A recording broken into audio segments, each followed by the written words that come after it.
retrouver l'immortalité physique, c'est te permettre de sortir de la machine à laver involutive, puisqu'en vérité, bien qu'immortel au niveau de l'esprit, tu ne peux avancer sur le chemin puisque tu es bouclé sur toi-même. Et qui a mis cette machine à laver prison en route sinon nous-mêmes, afin de vérifier s'il est possible d'exister alors même que nous sommes séparés de l'un. D'où un constat hyper simple, ici-bas, dans ce bac à sable, il y a de nombreuses incarnations qui sont des coquilles vides, car c'est à l'image du hamster dans sa roue qui tourne sans fin. Le jeu s'arrêtera pour lui quand il n'aura plus de force en un esprit directeur et limité en ressources parce que justement il a fait le choix de se séparer du sans nom. Donc n'ayant pas refait le plein depuis le début de cette expérience en cette galaxie, ce n'est que par le choix judicieux de ces incarnations multiples qu'il doit trouver le chemin de la sortie. C'est le challenge et il a signé pour. Ainsi à chaque fois que l'une de ces incarnations se fait avoir et n'avance pas, c'est de l'énergie gaspillée pour rien, ce qui explique nombre de zombies ici-bas. Donc tu as le choix, ne pas écouter ta petite voix et servir à rien pour ton esprit directeur et donc disparaître à terme si tous font la même chose, ou soit participer à fond et du mieux que tu peux. Si c'est le cas, alors ton esprit directeur t'attribuera plus d'énergie à chaque fois qu'une de ces marionnettes trépasse. Ce faisant, il permet de transférer l'expérience acquise dans l'incarnation la plus prometteuse, on appelle ça la reconnexion à ces extensions d'esprit, qui fait que lorsque le mouru repasse dans la machine à laver l'expérience acquise n'est pas perdue et la nouvelle incarnation sera un pur zombie, une coquille vide. Voici ce qui explique pourquoi la population mondiale a tant augmenté en ce dernier siècle. Les esprits directeurs mettent toute leur dernière force dans ce round final, d'où mon affirmation que c'est notre dernière incarnation en cette 3D.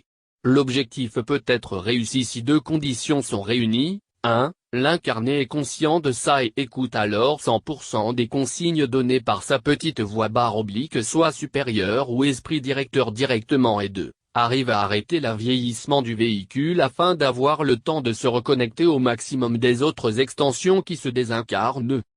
Donc si tu claques trop tôt, c'est foutu car tu n'échapperas pas à la machine à laver. Donc sortir de la machine à laver implique de vivre le plus longtemps possible dans ce corps physique afin de retrouver toutes nos aptitudes en conscience. C'est à ce prix que l'on pourra niquer tous les programmes de la machine à laver, d'où la nécessité qu'un jour un Christ apparaisse, non pas de l'extérieur mais de l'intérieur de la machine à laver.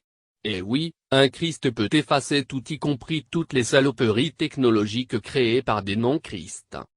Voilà pourquoi, plus nous serons nombreux à avancer sur le chemin et plus il sera alors facile de rompre la force de résistance de la machine à laver. Alors Julien, tu as le choix, tu participes à sortir de la prison que nous avons nous-mêmes créée, ou, par incompréhension totale du challenge, tu attends le cimetière en te disant que de toute façon tu t'en fous. C'est ton mental ego qui aura alors gagné et qui aura ainsi niqué ton esprit directeur. Le jeu que nous jouons en cette galaxie est un jeu mortel aussi bien pour le corps physique que pour ton esprit directeur, puisque nous jouons en apnée. Voilà pourquoi il y a eu une fin du jeu programmée, car si cela n'avait pas été le cas, on est tous sûrs du résultat. L'aventure de la séparation est mortelle, mais comme elle n'a jamais été tentée auparavant, il fallait bien des volontaires et nous sommes ces volontaires. Voilà pourquoi cette planète est si précieuse, ainsi que les petits pieds qui arriveront à finir le jeu en beauté, c'est-à-dire comme des soleils et non comme de la cendre. Ce que je vois, il reste encore du chemin à parcourir, car Jésus n'a jamais été un humain avec un esprit directeur, donc exile la comparaison avec le cursus des joueurs que nous sommes. Et 2. Bouddha a conçu en une vie aller au-delà des limitations courantes à en devenir des maîtres ascensionnés, mais ne sont jamais devenus des Christ. Ici-bas, depuis le début de l'expérience, aucun joueur n'a réussi à devenir Christ. Jésus est un Christ qui est venu donner la partition musicale mais n'a jamais connu l'éclatement en milliers de morceaux car il ne participe pas au jeu. Il est hors du jeu. Nous sommes tous des Christ, sinon on n'aurait jamais pu venir jouer dans cette galaxie, et devenir des joueurs.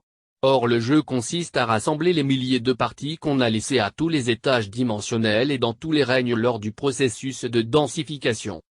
Donc Bouddha et les autres ne se sont pas fait électrocuter à la fin de leur vie car ils ont carrément réussi à ne pas repasser par la case départ et donc ne se sont jamais réincarnés. Réincarnation dite électrocution, mais s'il n'y a pas réincarnation alors l'esprit directeur peut conserver une mémoire. Rappelle-toi, sortir de la roue du karma. 1. C'est quoi 1 trillion d'années quand le temps est une illusion? 2. Les raisons simples et irréfutables de ne pas rester ici sur Terre est une vision purement 3D, d'où la nécessité des planètes couveuses prévues justement pour ceux qui pensent ça. 3. Une planète couveuse est une planète prison par définition. Alors sortir d'une tôle pour aller dans une autre tôle n'est vraiment pas la meilleure idée qui soit, sauf qu'il ne restera sur Terre que ceux et celles qui justement n'ont pas ces idées limitatives que devenir immortel est une hérésie par exemple. D'où le terme couveuse pour dire pas encore assez fini pour naître en un monde unifié.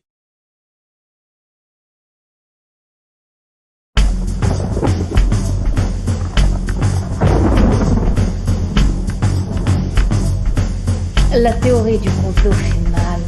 C'est la machination, le complot en secret. Ils parlent tous derrière mon dos, disent des choses que j'ignore. Par leur jugement, j'en suis sûre, me déplore. C'est la machination. La machination. J'ai l'intuition qu'ils me regardent. Derrière leur verre, ils se cachent, ils me regardent. Leurs lèvres bougent, et secrètement ils se consacrent. Ils font semblant. C'est la machination, c'est la machination, c'est la machination. Paranoïa, paranormal. Mais qu'est-ce que c'est qu'être normal?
Bon, bah une vidéo qui sera restée à peine 5 minutes en ligne. Ça y est, c'est la censure qui s'abat. Ça se trouve, ma chaîne, elle va finir par être strikée. Hein, je vous l'avais dit, je le sentais bien de toute façon. Quand on leur met le nez dans leur merde, ils aiment pas. Donc, bah écoutez, là, je vais remettre... au moins, vous pourrez regarder la vidéo de Macron et de Laurent Alexandre, hein, et à voir à quel point ces deux individus se contredisent totalement l'un et l'autre. En pleine dissonance cognitive. Donc il y a d'un côté un Macron qui nous dit que les Français sont au top de l'intelligence artificielle, de l'autre côté un Laurent Alexandre, chantre de l'intelligence artificielle, qui nous dit qu'au contraire la France et les Européens sont complètement à la ramasse. Donc qui croire de toute façon, toutes ces personnes ne racontent que c'est que des pour enfumer les gens, voilà, ils se prennent pour des dieux sur terre. Le peuple est pris pour du bétail, pour des veaux. Voilà, donc ils se permettent tout, ils sont décomplexés, ils pensent que on se rend pas compte de toutes leurs manipulations. Bah si, on s'en rend compte de vos manipulations. Et oui. Donc, bah je vais écouter, allez prendre connaissance de la vidéo de Jean-Jacques Crèvecoeur là sur le coronavirus. Désolé, je sais pas, là, je vais réfléchir à comment je pourrais refaire passer le truc pour que vous compreniez un petit peu les rapports entre l'intelligence artificielle, l'intrusion dans la vie privée des gens, avec l'obtention des données personnelles, hein, au niveau médical, hein, pour justifier, voilà, toujours derrière des soi-disant bonnes intentions se cachent les pires malversations, les pires manipulations, mais c'est très classique. Et voilà, tant pis, bon, bah, ça va pas me déstabiliser, je vais m'y prendre autrement, c'est pas grave. Hein? France TV qui arrive à me bloquer au bout de 5 minutes, mais oui, je sais, je suis surveillé. Mais vous aussi, vous êtes surveillé. Par des instances qui vous sont bien supérieures. Donc jouez pas trop aux marioles, hein? Je comprends cette bonne guerre. Mais ok, ça ira pour cette fois.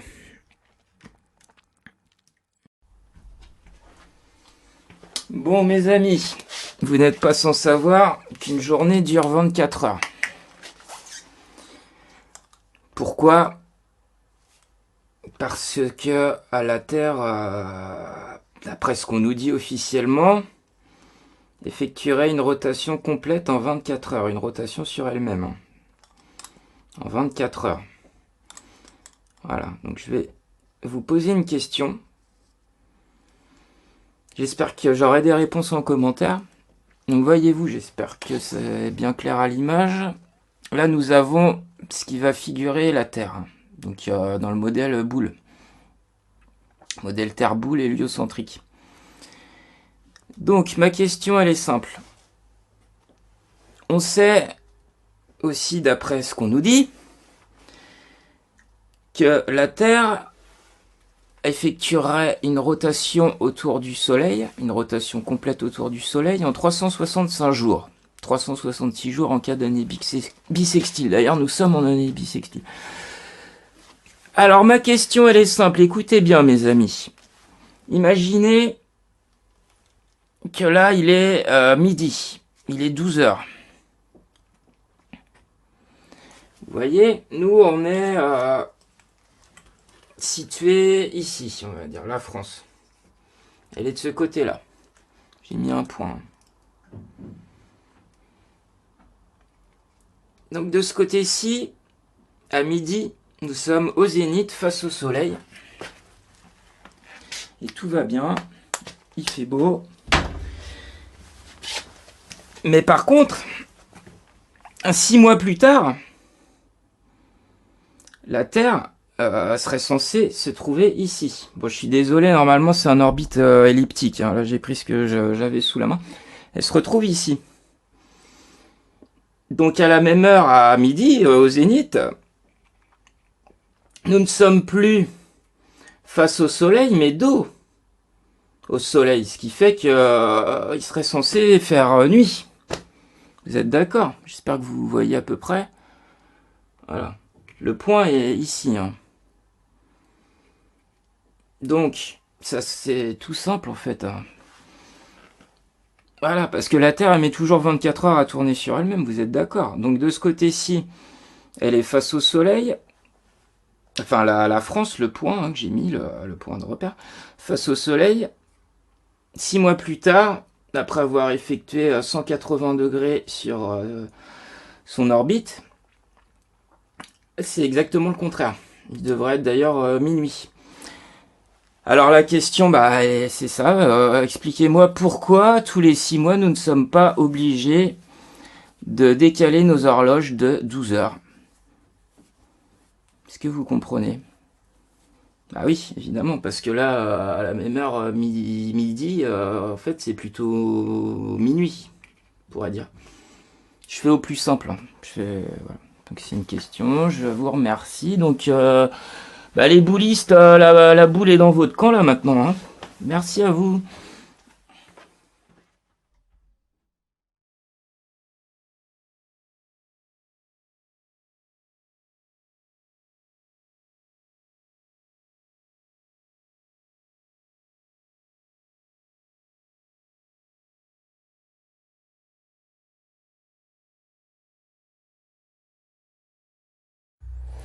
Salut mes amis. Bon je vais pouvoir continuer là, vous avez été bien réactifs sur ma précédente vidéo. Merci pour tous vos messages. Je vais avoir besoin de vous là pour cette enquête, hein, parce que j'ai bien conscience que je m'attaque à un très très gros morceau. Alors continuez comme ça, et on devrait pouvoir avancer à un rythme soutenu. Très grand merci aussi aux personnes qui se sont procurées mes disques dernièrement. Ça fait vraiment plaisir. Donc salutations. Et j'espère que ça vous chatouille bien les oreilles et que ça vous plaît bien. Alors, bon, j'y vais là, hein, direct. Ou est-ce que si je voulais quand même préciser une chose avant de démarrer, parce que là j'ai l'impression qu'il y a des personnes qui n'ont pas encore bien, enfin qui sont un petit peu approximatives par rapport au fait qu'on me dit oui, abandonne la terre plate, t'es platiste ou je sais pas, enfin ça m'arrive assez régulièrement, je vous avoue, hein, presque tous les jours. Je tiens quand même à vous dire que dans aucune de mes vidéos jusqu'à maintenant, je n'ai prétendu que la Terre était plate. Surtout que, non, elle est pas plate la Terre. Il y a quand même des dos d'âne, il y a des nids de poules, il y a des montagnes, il y a des vallées, il y a des bosses. Donc non, la Terre n'est pas plate. Hein. Mais bon, ça me paraissait tellement évident que... Donc non, le terme platiste n'est pas un terme approprié à mon avis. Donc il va falloir essayer d'en trouver un autre. J'espère qu'on va pas se fâcher, qu'on va réussir à s'entendre et à s'écouter surtout, à se comprendre, peut-être accessoirement prochainement. Alors oui, j'avais aussi oublié de vous préciser que la question que j'ai posée dans Tour de Citron, c'était une question donc sur une échelle de difficulté qui va de 0 à 5 étoiles, c'était une question 0 étoile. Donc, on me dit que non, la Terre ne tourne pas en 24 heures sur elle-même. 24 heures, ce serait la durée du jour solaire. À vous de vérifier, hein, pareil au niveau des terminologies. Donc on se baserait, nous en tant qu'humains, sur cette planète, sur le jour sidéral. J'ai fait le calcul, 365 divisé par 2 est égal à 182,5 jours. C'est-à-dire que 6 mois correspond à une durée de 182,5 jours. Donc le décalage horaire étant par rapport à une journée de 24 heures étant de 4 minutes. Parce que si on fait 24 heures moins 4 minutes, ça donne 23h56 minutes. Bon, là, c'est là où j'ai arrondi, hein, j'ai pas mis les 4 secondes. J'aurais pu produire un calcul à la seconde, mais on serait parti sur des valeurs, ça aurait dépassé du cadre. Donc 182,5 multiplié par 4 minutes, sont égales à 730 minutes. Et après, on fait donc, on calcule 730 minutes divisé par 60, parce qu'il y a, vous le savez bien, il y a 60 minutes dans une heure, pour amener ça en heure. Donc 730 minutes divisé par 60 sont égales à 12 heures. Nous avons bien les 12 heures de décalage tous les 6 mois. Ce serait bien pour ça qu'il n'y a nul besoin de régler nos horloges avec des avancer, reculer, je sais pas, c'est pareil, ça peut être une question à se poser. Alors une demi-heure toutes les semaines, 2 heures par mois. Bon, là, j'étais parti sur 12 heures tous les 6 mois. C'était comme ça. Bon, évidemment que, hein, en proportion, on peut déterminer d'autres échelles.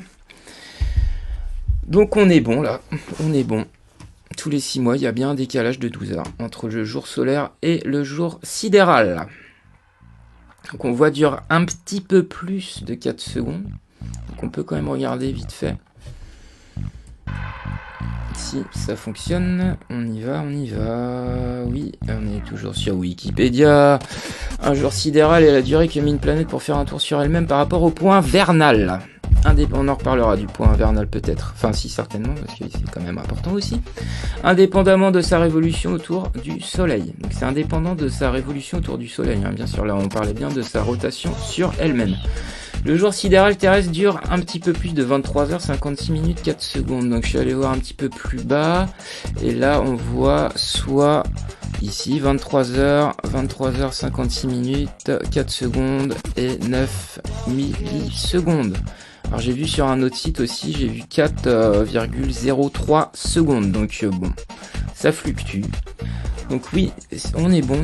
Le jour sidéral, voilà, ça colle, tout est bon, c'est clair. La question à 0 étoile a été résolue dans la journée, quelques heures plus tard. Merci à celui qui se reconnaîtra, hein, qui nous a donné la réponse. Et sans plus attendre, je vais vous poser une autre question. Je fais un petit préalable avant. Voilà, je vais me mettre ici. La tête bien axée. Voilà. Donc, je vais même réduire un petit peu parce que finalement, c'est pas ma tête le plus important là dans cette histoire. Donc, je suis allé voir les éphémérides. Et oui, les éphémérides. Alors, peut-être que vous savez pas exactement ce que c'est. Pourquoi, c'est quoi? C'est quoi les éphémérides? Les effets, hein. Il y a beaucoup d'effets, hein, vous allez voir ça. Alors les éphémérides, c'est d'ailleurs assez compliqué de trouver des calendriers d'éphémérides. J'en ai trouvé qu'un, donc pareil, là, je vous porte à contribution si vous arrivez à me trouver des calendriers d'éphémérides sur une année. J'ai pas trouvé, hein. Pourtant j'ai pris le temps de faire un petit peu de recherche, mais ça s'avère assez compliqué. D'ailleurs, il y avait quelques mois, il y a une personne qui je parlais d'un peu de tout ça qui me disait mais oui, j'ai du mal à trouver. Avant c'était assez facile de trouver les éphémérides. On en avait en librairie, maintenant ça me dit waouh, c'est chelou quoi. Non, on dirait qu'il n'y a plus trop. Lui, il utilisait un éditeur particulier d'éphémérides qui n'existe plus apparemment. Alors pourquoi, je ne sais pas. Donc n'hésitez pas à me partager on va partager tous ensemble, hein, des calendriers d'éphémérides sur une année. Voilà, ça pourrait bien m'aider pour exposer tout ce que j'ai à vous signaler. Alors les éphémérides, quand on les regarde de près, on s'aperçoit que il y a un truc un petit peu bizarre. Par exemple, là, nous sommes, comme vous le voyez ici, calendrier solaire de février 2020 pour Paris. Donc au mois de février, si on commence par exemple par le 1er février, le 1 février, on va essayer de pas trop vriller quand même. Donc le lever du soleil, le lever du soleil, il était à 8h21. 8h21, et c'est le coucher 17h47. Pour une durée totale de 9h25. Donc entre parenthèses plus 3 minutes. Le 2 février, le lever du soleil était à 8h20. 1 minute de moins. Pour un coucher à 17h48. Alors là, il y a un truc que je comprends pas très bien. Alors pareil, ça a été arrondi, hein, c'est des approximations. Mais bon, si vous savez calculer, là on nous annonce un décalage de 3 minutes, mais quand c'est arrondi, ce serait plutôt un décalage de 2 minutes. Nous avons un décalage de 2 minutes. Bon, ils ont arrondi à 3 minutes. Allez savoir pourquoi. Le 3 février, le soleil s'est levé à 8h18. Donc 2 minutes plus tôt que le 2 février pour se coucher à 17h50, soit 2 minutes plus tard que le 2 février. Donc là on devrait avoir un décalage de 4 minutes. Bon, ils ont mis 3 minutes pour une durée de 9h31. Alors vous allez certainement me dire, bah oui, non, mais c'est arrondi, hein, c'est des approximations.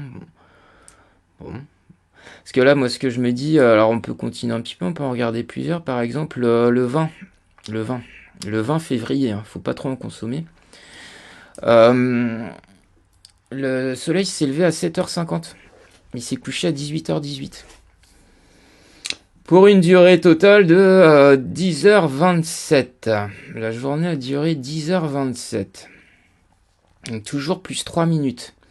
Donc on a des plus 3 minutes du 1er au 22 février. Hein, vous voyez bien ici, j'espère que ça sera bien net à l'image, mais a priori là j'ai grossi au maximum pour qu'on ait une bonne visibilité. Alors le 22 février, écoutez-moi bien mes amis, le soleil s'est levé à 7h47. Mais on n'y est pas encore. Hein. Là on est le 17. Nous sommes le 17 février. Donc à savoir que le 22 février soit le 22-2, le soleil se lève à 7h47. Hein. On a un joli 74 en effet miroir là. Et oui, ah oui. Non, mais là on va regarder tous les détails. Hein. De plus en plus près, on passe en level 2. On a passé les préliminaires. Alors, bon, bah durée totale 10h34 plus 3 minutes. Et là, hop, arrivé le 23 février. On arrive à l'écart type, hein, qui serait donc de 4 minutes, comme vous l'avez compris. Hein, je vous ai dit, un jour sidéral dure 23h56 minutes et 4 secondes. Mais bon, si on fait 24, 23, moins 23h56, ça fait bien 4 minutes. Donc 4 minutes, c'est l'écart type. Ce serait l'écart type. J'ai parlé au conditionnel. Et ainsi de suite. Donc là, on passe sur des phases de 4 minutes de décalage. Bon, voilà, vous avez compris un petit peu le principe. Donc, de toute évidence, il y a des variations. Il y a des fluctuations temporelles. De l'ordre de 2, 3, 4 minutes. Parce que des fois, on voit 2 minutes, mais 3 minutes, alors il n'y a pas les secondes. Bon, d'accord, ok, mais quand même. Alors ma question, elle est simple. Alors écoutez bien mes amis, cette question à 2 étoiles et non pas à 2 balles. Sommes-nous face à un problème d'ajustement de melon? Tit, tit, tit, tit, tit, tit, tit, tit, tit.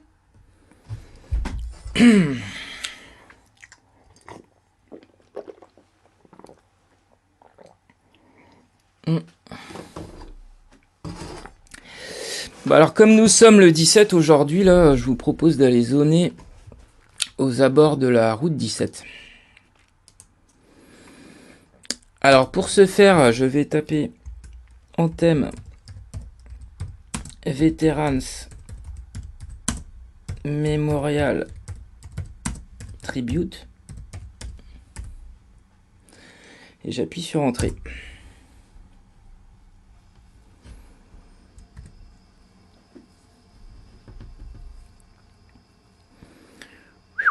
Ça speed. Hein. Ça y est, là, on sent qu'on accélère vraiment à tous les niveaux. Alors, je vous propose déjà dans un premier temps d'admirer cette magnifique vue. Et on y reviendra sans doute sur ce site. Ah oui, alors il faut que je vous montre la route 17 quand même. Alors la route 17, elle est là. Ici. C'est la route 17. Black Canyon FWY. Ah, c'est drôle, on dirait presque ça ressemble un peu à une voie ferrée. La vue d'ici, comme ça. Bon, l'anthème. Bah, il est là. L'anthème Veterans Memorial Tributes. Donc il est là, vous le voyez. On va se rapprocher un petit peu. Donc déjà là on voit qu'il y a ce qui pourrait ressembler à quoi ça pourrait ressembler. Il y a 5 presque il y a des touches de piano. On sait qu'il y a 7 touches blanches et 5 touches noires. Voilà, ça ferait 5 touches blanches. Et à côté, il y a 5... vous allez voir tout à l'heure ce que c'est. Donc comme on n'y voit pas très clair là pour l'instant, je vous propose d'aller mettre le petit bonhomme à côté. On a un beau soleil.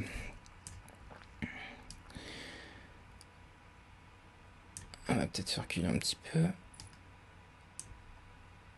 Donc, qu'est-ce qu'on peut voir d'ici? Je sais pas exactement.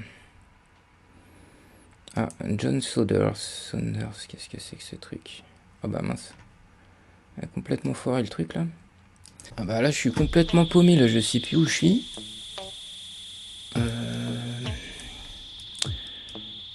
Pick up window.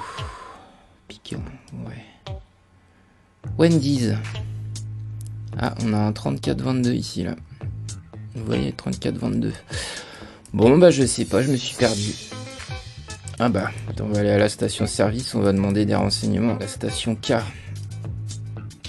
Il est à combien le coco? 2,99 en dollars. Ah ouais quand même, ça pique un peu. Diesel, donc ah bah, on a le numéro 15, 14, 13, 12, 11. Le 4 il est là. La clé secrète. Ce qui saute aux yeux déjà directement, c'est le Angie Wishardia. Là on fait un bingo là, 333. Pareil, satanique, j'ai pas dit, mais il y avait bien le 11 aussi. Parce que le 11, lui, il est un petit peu partout le 11. Il est tellement partout que je finis par oublier d'en parler. En full réduction, KV 148. Donc ça c'est j'ai tout faux. D'accord, et je disais en thème, de toute façon, là ici, en thème à 58. Eh ben, ça tombe bien, je voulais en parler du 58. Pour, vous savez bien, dans Plonger dans l'eau, il y a eu un cafouillage sur le 58. Je sais pas si vous vous rappelez. Alors, je vais avoir des éléments de preuve à vous présenter par rapport au 58. Être obligé de retourner à Denver. Bon, là, je vais pas le faire dans cette vidéo-là, parce que je suis déjà paumé. J'arrive à au moins réquisitionner une voiture jaune, mais bon, je sais pas. Donc pour faire plus simple,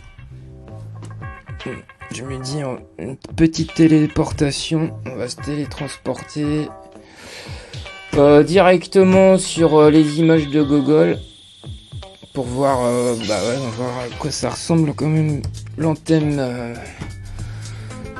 l'antenne machin. Voilà, il y a plein de photos. Hop. Ils l'ont pris sous toutes ses coutures, sous tous les angles. C'est pas rien. C'est un symbole fort, j'imagine. D'ailleurs, je crois qu'on va se faire la petite séquence émotion là. Il est temps d'y aller. Parce que je veux que ça bombarde là. Faire plusieurs vidéos un petit peu plus courtes.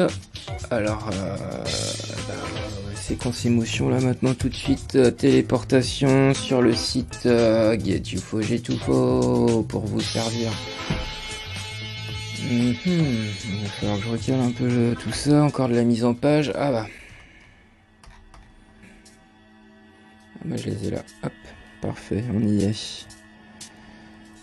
Tac. La séquence émotion, mes amis.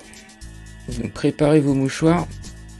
Ah oui, parce que bon, c'est un petit peu une cérémonie en mémoire de personnes qui ont perdu la vie, tristement, durant la Seconde Guerre mondiale. De toute façon, on va aller voir après. On va se faire un petit coup de Wikipédia quand même. Ça, c'est un petit peu la plateforme de référence, donc on en a besoin là, pour plus de crédibilité. Allez, séquence émotion, on y va.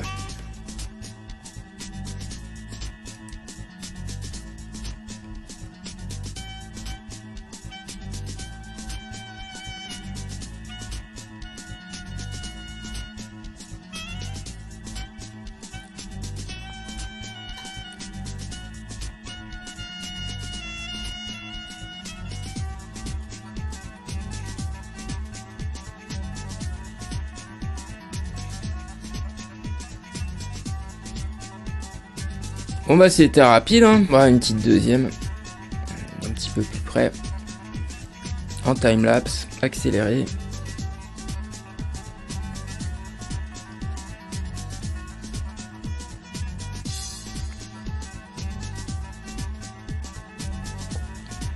Ah, il y a du monde, hein. Il y a du monde au portillon là. Ils ont quand même mis un cordon de sécurité avec des petites cordes rouges. Bon bah allez, wiki en direct, hein, sans transition. On va voir ce qu'ils nous en disent un peu. L'Anthem est un monument situé en Arizona qui a été dédié en 2011 pour honorer le sacrifice et le service rendu par les membres des forces armées américaines. Les 5 piliers blancs du mémorial représentent les branches militaires du pays et sont classés par ordre de priorité du ministère de la Défense, Armée, Corps des Marines, Marine, Aviation et Garde-Côtes. Chaque pilier a une ouverture elliptique qui s'incline vers le bas, vers le Grand Sceau des États-Unis. Lors de la journée des anciens combattants, le 11 novembre, le 11-11, la conception permet aux rayons du soleil de mettre en lumière le Grand Sceau à 11h11. Heure normale des Rocheuses. Donc les Rocheuses, c'est une chaîne de montagnes au nord des États-Unis, si je dis pas de bêtises. L'objectif de conception était 11h11 minutes et 11 secondes. Donc AM, c'est le matin. Mais les variations chaque année font que l'alignement précis au cours des 100 prochaines années se situe entre 11h10 minutes et 58 secondes et 11h11 minutes et 22 secondes. Carrément le 11-11-22 là, qui va pour un total de 22 plus 22. On a le 44, il est bien là. On y va de plus en plus, le 44 qui va nous flasher à la tête, vidéo après vidéo, là. En tout cas, sur du moins, peut-être pendant les 100 prochaines années, je sais pas. En raison de la différence des années bissextiles entre le calendrier officiel et le calendrier astronomique, l'effet peut également être observé au moins un jour avant ou après la journée des anciens combattants. Le monument primé est entouré de 1750 pavés rouges gravés du nom des anciens combattants. Les pierres rouges, les piliers blancs et le ciel bleu de l'Arizona représentent les couleurs du drapeau des États-Unis. J'avais envie de voir le sceau, le grand sceau des États-Unis. Ouais, bah ouais, tant qu'on y est, c'est vrai que. Allez voir. Le grand sceau des États-Unis, donc il y en a. C'est ça. Hein. Il est là, sous vos yeux. Et pluribus unum. Là, il y a anguille sur l'olivier, je pense. Hein. Sur les olives ou je sais pas, les flèches. Anguille sur le blason. Le sceau du président des États-Unis et celui du vice-président sont fortement inspirés du grand sceau des États-Unis, mais le sceau du Sénat des États-Unis en est lui plutôt éloigné, avec bonnet phrygien, faisceau et absence d'aigle. Alors le billet de 1$, ouais, vous le connaissez celui-là. Les sceaux, la version actuellement utilisée par le département d'État est sensiblement la même que celle de 1885, elle-même basée sur la version de Lothing en 1856. Le revers du sceau dans les théories du complot. Ah, ils en parlent. Hein. De nombreuses théories du complot maçonnique voient dans le revers du grand sceau un signe de l'influence de la franc-maçonnerie sur le gouvernement des États-Unis. Ces théories s'appuient sur 3 principaux arguments. Ce n'est qu'à partir de 1797, soit plusieurs années après son apparition dans le grand sceau des États-Unis, qu'il commença à se répandre dans la franc-maçonnerie. Alors, le revers proposé par le 3e comité en 1782, la pyramide sera un symbole maçonnique, et patati et patata. Ah, là on voit l'étoile de David, hein, parce que bah, vous voyez un petit peu comment on fait des translations renversement. Et bah, la tête vers le bas, hein. Ça pointe la direction, ça aussi, hein. Alors autant vers le haut que vers le bas. Mais bon, on va pas trop se disperser là tout pour l'instant. La dernière modification de cette page a été faite le 8 novembre 2019 à 1h27. Le 27, ouais, je vais en parler bientôt. Donc je disais, ouais, dans le dernier épisode, 37. Hein. 37 x 311, 37 x 6, 222, mais 37 x 2, 37 x 2, 37 x 2, bah 37 x 2, 74. Le 74. Bah c'est un petit peu, j'aime bien moi le 74. Le Get UFO 74. Bon bah on est bon là. Pour cet épisode, je vais pouvoir vous poser la deuxième question. Ah si, j'avais quand même ça. Ah oui, alors pour bien qu'on soit bien d'accord, bien au clair et qu'il n'y ait pas de magouille, ça va fuser, ça va cartonner. Mais à 11h11 exactement, chaque jour des anciens combattants, 11 novembre, les rayons du soleil traversent les piliers pour illuminer le grand sceau des États-Unis. Ah, elle est belle cette photo. On voit bien. Hein. À l'envers. Bah ouais, ils nous la font à l'envers. Hein. Ça c'est quand même assez récurrent. Hein. À l'envers du décor. Il nous parle d'un écart maximum de 12 secondes. Sur une période de 100 ans, tandis que sur Wikipédia, il s'agirait plutôt d'un écart de 24 secondes. Ils vont vérifier sur 500 ans, donc déjà ils se projettent à long terme. Donc j'ai chopé un document original de l'ingénieur concepteur, c'est en anglais, 12 secondes d'écart maximum. Ah, sauf que non. Ah non, attendez. Non. On a 24 secondes ici, là. Et là, en utilisant des statistiques, azimut minus, atomic time. Ouais, donc c'est par rapport à l'horloge atomique. Donc il y a deux types d'horloges, vous verrez ça, parce que je pense que si vous avez l'ambition de répondre à mes questions, bah vous allez être amené à passer par là, hein, voir les horloges, les différentes horloges qui nous font tourner la tête, là où l'horloge, hein, l'horloge, et ouais, il y a de l'or qui loge. Donc bon, bah écoutez, à voir ce qu'on peut faire avec ça, parce que c'est des indices, c'est une enquête. Donc, bah, on a toujours des surprises, hein, vous savez bien. D'un indice à l'autre, un indice nous emmène vers... finalement, c'est exponentiel. Hein. Un indice, deux indices, 4 indices, 8 indices, 16 indices, 32, 64, 128, 256, 512. Je sais pas où ça s'arrêtera. Je sais pas où on va s'arrêter. Combien d'indices? Bah déjà, je crois que j'en ai... Là, je crois que je commence à en afficher pas mal au compteur. Hein. Allez, on va sur la troisième question. Qui est une question... Attendez, il faut que je me recale. Je vais me faire tout petit, là. Question à 2 pentacles.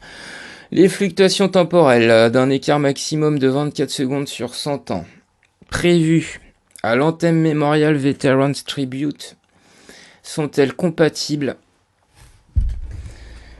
avec le calendrier des éphémérides? Vous avez compris? Voilà, une petite question à 2 pentacles. J'ai envie de vous la redire celle-là parce qu'elle me plaît bien. Les fluctuations temporelles. Déjà, il faut comprendre ce que ça veut dire. D'un écart maximum de 24 secondes sur 100 ans. Prévues à l'Anthem Memorial Veterans Tribute sont-elles compatibles avec le calendrier des éphémérides? Alors, on va se quitter sur cette question, mes chers amis. Vous allez en bouffer, hein. si vous êtes motivé à répondre comme des flèches. Et voilà, ça me ferait, en plus, ça me ferait super plaisir. Je suis très curieux d'avoir votre avis. Voilà, c'est un échange de bons procédés. Bon, bah, je vous fais des bisous et puis à tout bientôt, hein. Ciao.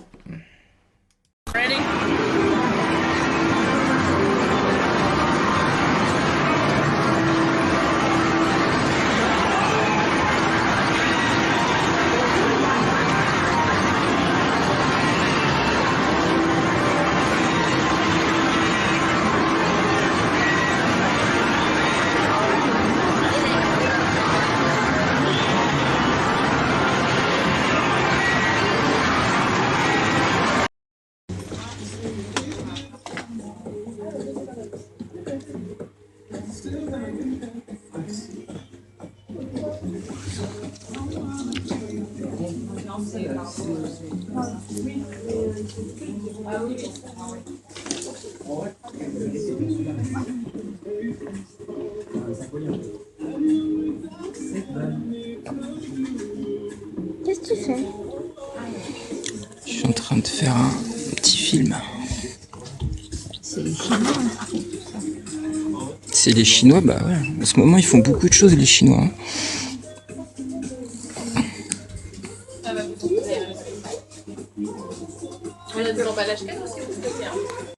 Qu'est-ce que tu penses du koala licorne? C'est pas un koala, c'est quoi? C'est un panda. Ça, c'est un panda. Ah,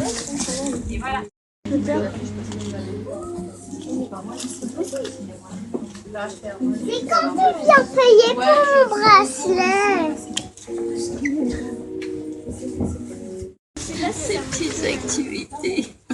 Est-ce que ça vaut le coup, tu penses? C'est un collier. Hein. Tu te mettrais ça autour du cou? Non, ça marche pas. Enfin, de France âgés de 13 et 18 ans au moment de leur inscription au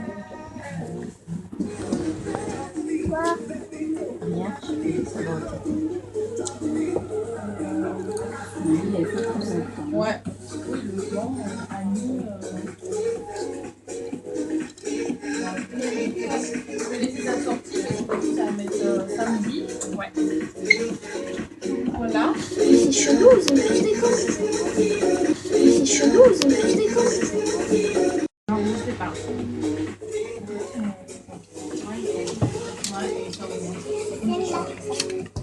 Donne la mamie. Sur notre chaîne YouTube, J'ai même pas le temps de. des conseils d'influenceurs et toute l'actu Claire's. Et maintenant, ouais, attends, j'arrive. je vais tellement vite le matin que c'est tout. Je devais me lever super tôt. Ouais, moi c'était pareil. Par contre, je me rappelle, je mettais une demi-heure pour choisir ma tenue et tout. Ça, c'est. Ah ouais, non, matin, non. Je me rappelle, je mettais une demi-heure pour choisir ma tenue et tout. Ça, c'est. Ah ouais, non, matin, non. Ouais. En fait, plus tu vieillis, moins t'as envie de donner de temps en fait, à se préparer. Quand t'es jeune, je vais pour toi même si. Enfin, moi, ça dépend quel jour. C'est pas tous les jours. Ouais. Là, je l'ai fait quand j'ai fait aussi, hier matin.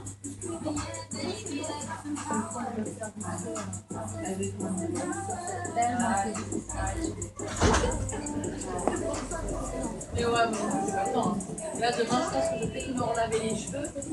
Payer quoi au lieu de faire tes photos là? Tu pourras aller me payer là.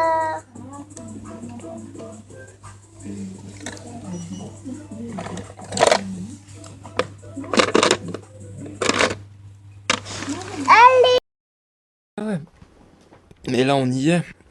Tu sais, là, l'humain, il a tendance à toujours à attendre le dernier moment avant de se bouger, on l'a bien remarqué. Là, c'est encore ce qui va se passer. Là, moi, je vais pas attendre le dernier moment, hein, pour faire le nécessaire pour mettre aussi toutes les chances de mon côté pour éviter de me retrouver pris dans tous ces mouvements là, ces mouvements de foule. Il te faut l'air marin. Ouais. Ouais, mais je vais aller vers... de toute façon, je vais me diriger vers chez toi. C'est prévu. Après, on avisera, on aura un peu de temps, ça va se faire en 4 temps, à mon avis. Ils vont appuyer sur le premier bouton dans le premier trimestre, à peu près à la moitié. Je la donnerai la date. Pour l'instant, je garde un peu de suspense quand même. Je vous donnerai une date. J'aime pas trop faire de pronostics, mais là, je vais me hasarder quand même, on verra bien. Bon, moi en tout cas, moi, je te dis juste de regarder les jours d'avril, les jours Nissan. Les jours Nissan? Ouais. Ah, et pourquoi? Je sais pas, apparemment, dans ces eaux-là, va falloir un peu... Toi, tu vois ça en avril? Bah, écoute, Ah non, ça, moi je vois ça avant. Je vois ça avant. Là, c'est une affaire de quelques semaines à peine, hein. Ah ouais. Bah regarde déjà, dans la dernière vidéo, je dis ils vont appuyer sur le bouton avec la crise pétrolière. Je regarde aujourd'hui, mercredi 8 janvier. 8 raffineries sur 8 en grève. Aucune expédition de carburant à partir des raffineries de l'Hexagone. Donc il y a eu un appel des syndicats qui sont directement contrôlés par le Black Government, hein, parce que tous ces gens-là, les syndiqués, tous les groupes en fait, sont contrôlés. Il y a une hiérarchie, hein, donc il y a des instructions qui passent à tous les étages de la pyramide. Les syndicats, ils sont un peu tout en bas, hein, ils sont un peu avec les politocards et tout ça. Non, mais tu vois, là, si les syndicats appellent à une grève dans les raffineries, tout ça, ça fait partie de leur manette.